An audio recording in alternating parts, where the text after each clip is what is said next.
Phone tapping case విచారణ నడుస్తోంది. ఇప్పటికీ 2 గంటలు అయిపోయింది. కేటీఆర్ విచారణకు హాజరైపోయి జూబ్లీహిల్స్ సిట్ కార్యాలయంలో అంటే జూబ్లీహిల్స్ పోలీస్ స్టేషన్లో కేటీఆర్ విచారణ కొనసాగుతోంది. సో ఇప్పటికే అక్కడ హరీష్ రావు కూడా అక్కడికి చేరుకొని పోలీసులకు వార్నింగ్ ఇచ్చారు.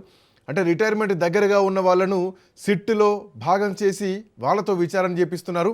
రేపు అధికారంలోకి వచ్చిన తర్వాత ఖచ్చితంగా వీళ్ళు అంతూ చూస్తా సప్త సముద్రాల బయట ఉన్నా కానీ ఖచ్చితంగా ఎవరైతే పోలీసులు అత్యుత్సాహం ప్రదర్శిస్తున్నారో వాళ్ళపైన చర్యలు తీసుకుంటాం, రేపటి ప్రభుత్వం మాదే అంటూ కూడా హరీష్ రావు ఇప్పటికే పోలీసులకు వార్నింగ్ ఇస్తున్నారు. అండ్ పోలీసులు అత్యుత్సాహం చేయొద్దంటూ కూడా ఇప్పటివరకు తెలంగాణ భవన్ నుంచి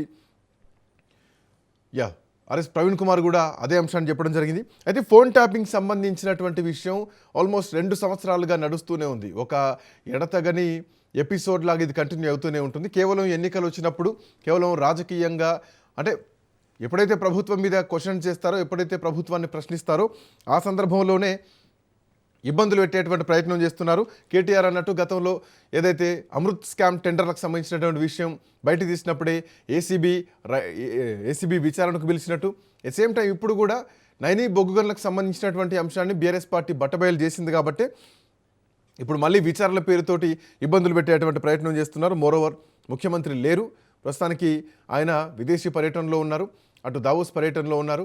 సో ఆయన రావడానికి టైం పట్టుద్ది. సో ఈలోపు ఒక పొలిటికల్ హైటెన్షన్ క్రియేట్ చేయాలన్న ఉద్దేశం ఆయనది అంటూ బీఆర్ఎస్ పార్టీ నాయకులు చెప్తున్నటువంటి పరిస్థితి. మనతో పాటు జాయిన్ అవుతున్నారు బీఆర్ఎస్ పార్టీ నుంచి గౌతమ్ ప్రసాద్ గారు, కాంగ్రెస్ పార్టీ నాయకులు కార్తీక్ గారు ఇద్దరు జాయిన్ అవుతున్నారు. ముందుగా గౌతమ్ ప్రసాద్ గారు ఏం చెప్తున్నారు? ఒకవైపు హరీష్ రావు విచారణ అయిపోయింది, నెక్స్ట్ ఇప్పుడు కేటీఆర్ విచారణ, ఆ తర్వాత కేసీఆర్ కూడా నోటీసులు వస్తాయి, విచారణకు ఆయన కూడా హాజరు కావాలి అవుతున్నారన్నటువంటి సంకేతాలు కూడా బీఆర్ఎస్ పార్టీ నుంచి వస్తున్నాయి. ఏం జరగబోతోంది తెలంగాణలో? శ్రీకాంత్ గారు, మీకు అదేవిధంగా మా ప్రేక్షకులకు అదేవిధంగా పేదన్న ఉన్న సభ్యులకు అందరికీ నమస్కారం. ఈరోజు రాష్ట్ర వ్యాప్తంగా కాంగ్రెస్ ప్రభుత్వం ఏదైతే ఆడుతున్న రాజకీయ పరిణామాల క్రీడ ఏదైతే ఉందో ఇది ఎవరికి ఉపయోగపడుతుంది అని చెప్పేసి నేను అడుగుతున్నాను ఈ కాంగ్రెస్ ప్రభుత్వానికి, ఈ పార్టీకి. నిజంగా అంటే ఫోన్ ట్యాపింగ్ కేసు ఎలక్షన్స్ ఉన్నప్పుడే ఎందుకు గుర్తుకొస్తున్నాయి? అదేవిధంగా ఏదైనా మేము ఒక కుంభకోణం బయటపెట్టినప్పుడే ఎందుకు గుర్తుకొస్తున్నాయి? అంటే నిరంతర ప్రక్రియగా ఒక నిజంగానే ఒక సిట్ ఏర్పాటు చేసినా లేకపోతే ఇంకో విచారణ చేపట్టినా దానికి ఒక కంటిన్యూయేషన్ ఉండాలి కదా. ఆ కంటిన్యూయేషన్ లేకుండా కేవలం వాళ్ళ రాజకీయ లబ్ధి కోసం రాజకీయంగా ఒక కక్షపూరిత కార్యక్రమాలు చేపట్టడం ఎందుకు అనేది మేము ప్రశ్నిస్తున్నాం. మీకు నిజంగా జరిగింది సరే, మీరు జరిగితే అంటే ఫోన్ ట్యాపింగ్ జరగడం కరెక్టే, జరుగుతుంది అని చెప్పేసి మీరే చెప్పారు. ఎవరు? రేవంత్ రెడ్డి గారే స్వయంగా ఢిల్లీలో అవును ఫోన్ ట్యాపింగ్ జరుగుతుంది అని చెప్పేసి మాట్లాడిండు. అదే ముఖ్యమంత్రి గారు అదే నోటి నుంచి సిట్ ఏర్పాటు చేస్తారు. మీకు అనేక అనుమానాలు ఉండొచ్చు, ఇంకేదైనా ఉండొచ్చు, ఏ రకమైన కావచ్చు. దాని ప్రాసెస్ ఏంటి? ఆ ప్రాసెస్ ప్రకారం 2 ఏళ్ల నుంచి మీరు విప్పినట్టుగా చూపనట్టుగా అదేవిధంగా విచారణ జరపనట్టుగా ఎందుకు చేస్తున్నారు? నిజంగా మీకు అక్కడ తప్పు జరిగింది అని చెప్పేసి అనుకుంటే నిజంగానే మీరు పనిలో ఉండండి. అంటే అవకాశం కోసం లేకపోతే రాజకీయ లబ్ధి కోసం రాజకీయ కక్ష కోసం మేము చేయటం అవసరమా అనేదే మేము ప్రశ్నిస్తున్నాం. ఈరోజు రేవంత్ రెడ్డి గారు దావోస్లో కావాలనే ఉండి ఇక్కడ పోలీసులతో చేయిస్తున్న పని ఇది. అక్కడ ఉన్న సమయంలోనే మీరు ఇక్కడ చేయండి అనేది ఒక స్పష్టమైన ఆదేశాలతోనే ఆయన అక్కడికి వెళ్ళి ఇక్కడ చేసిండు.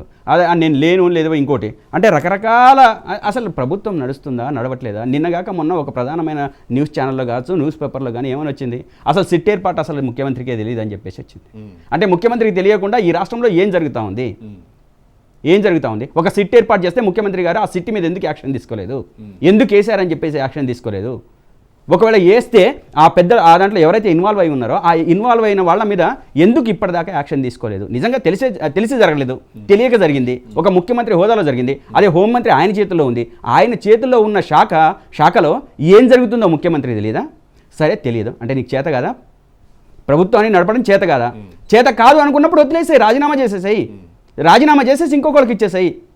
నీకు తెలియదు అంటే ఒకవేళ బీఆర్ఎస్ పార్టీని ఇబ్బంది పెడితే ఇబ్బందులు పడేటువంటి పరిస్థితుల్లో బీఆర్ఎస్ పార్టీ ఉంది. ఎందుకంటే కీలకమైనటువంటి నాయకులే బీఆర్ఎస్ పార్టీకి కుడి ఎడమ భుజాల్లాగా హరీష్ రావు, కేటీఆర్. శ్రీకాంత్ గారు ఆ ఇద్దరు ఇప్పుడు కేసుల్లో ఎదుర్కొంటున్నారు, విచారణలో ఎదుర్కొంటున్నారు. శ్రీకాంత్ గారు పొద్దున నాకు తెలిసి ఇవాళ రేపు నోటిఫికేషన్ వచ్చేటువంటి అవకాశం కూడా, ఎన్నికల షెడ్యూల్ కూడా వచ్చే ఛాన్సెస్ ఉన్నాయి. సో పార్టీ నిజంగానే కొంత ఇబ్బందులు అయ్యేటువంటి పరిస్థితి. శ్రీకాంత్ గారు మాకు ఎటువంటి ఇబ్బందులు లేవు. మేము మొదటి నుంచి చెప్తున్నాం ఇది ఒక లొట్టపసి కేసు అని చెప్పేసి, ఇది పనికిరాని కేసు అని చెప్పేసి.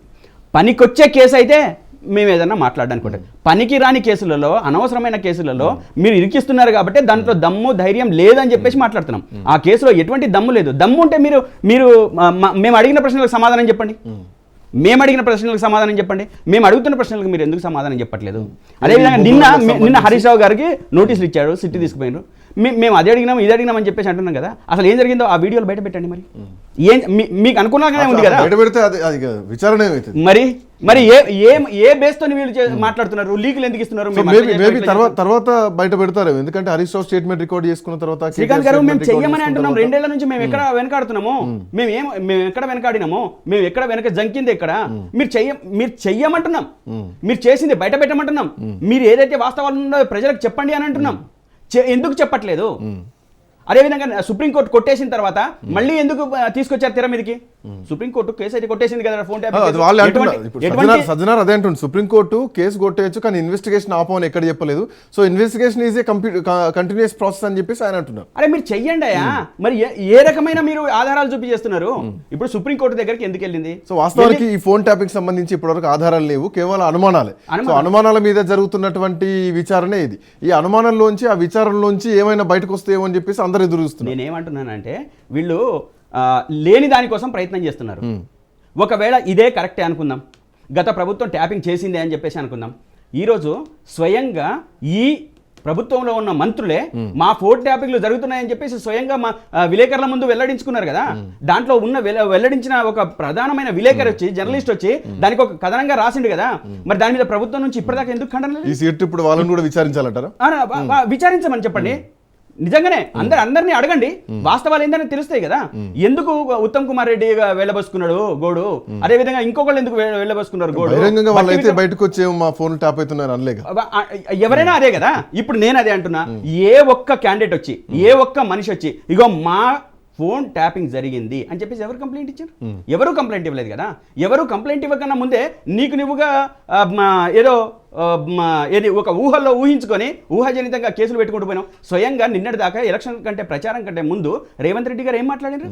ఆయన ఏం మాట్లాడినంటే నా ఫోన్ ట్యాపింగ్ జరిగింది, నాకు జామర్లు పెట్టినరు, నా చుట్టూ ఏవి రేడియేషన్లో పనిచేయకుండా చేసిరని చెప్పేసి మాట్లాడి పెద్ద ప్రచారం చేసిండు కదా. మరి అదే నోటు నుంచి ఎలక్షన్ గెలిచిన తర్వాత 4 నెలలకో 5 నెలలకో ఆ నోటు నుంచి ఏమొచ్చిందని అంటే నా ఫోన్ ట్యాపింగ్ అయితే జరగలేదు, నాకు ఎటువంటి నోటీస్ రాలేదు, నాకు రాలేదంటే కాలేదని అర్థం కదా అని చెప్పి మాట్లాడాడు. అంటే ఆ పిసిసి అధ్యక్షుడిగా ఉన్నటువంటి ఫోన్లే ట్యాప్ కాలేదంటే మిగతా వాళ్ళు కూడా ట్యాప్ అయ్యేటువంటి అవకాశం ఉండదు. ఎట్లా అవుతాయి? ఆయనే చెప్పింది కదా, మేము చెప్పలేదు కదా. స్వయంగా ప్రశ్న వచ్చింది, ఒక మీడియా సమావేశంలో జరిగింది, విలేకరుల సమావేశంలో జరిగింది. ఆ జరిగిన దాంట్లో ముఖ్యమంత్రి స్వయంగా చెప్పింది కదా, నా ఫోన్ ట్యాప్ జరిగితే ఒకవేళ నాకు నోటీసులు వచ్చేటి అని. ఎందుకు రాలేదు?